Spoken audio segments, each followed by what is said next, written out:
All the way from Amsterdam, the Netherlands, Steven Terheide, senior producer on Killzone 3. Thanks for joining us. This is the first time we're seeing Killzone 3 and PlayStation Move in North America.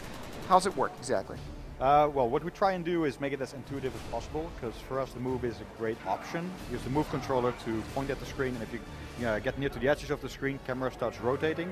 The nav controller is there for movement, so you can just walk around using the nav controller, and all your kind of aiming and shooting is handled through the Move controller. You actually see the gun move a little bit in this. It doesn't immediately, every little twitch doesn't make the camera start moving very quickly. It doesn't need to feel disorienting for people, but at the same time you do need the right speed in order to be able to turn around and get kind of the right feel for the hardcore players, because they really like that sense of speed, that they are able to kind of scope the battlefield and just quickly turn around. You would instantly think, playing Killzone, that throw a grenade, you would actually do a throwing motion, but then when you think about it, wait, that would mean you were pointing up. So.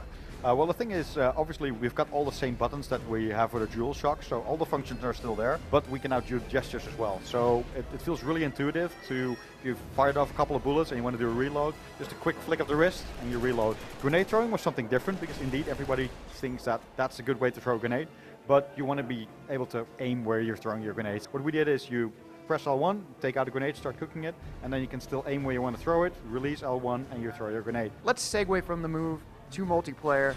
Are you going to be able to play against people using a DualShock if you're using the Move and vice versa? Right now what we're doing with playtesting is figuring out if one or the other has an unfair advantage.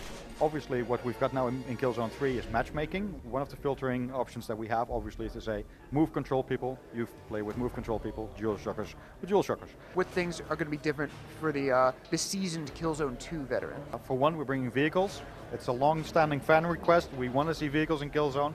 But we just felt that we wanted to get some special vehicles, and rather than having your regular tank or jeep in there, let's say, okay, let's get a jetpack in there. Change the game completely. All of a sudden death comes from above, which is really, really nice and changes the game.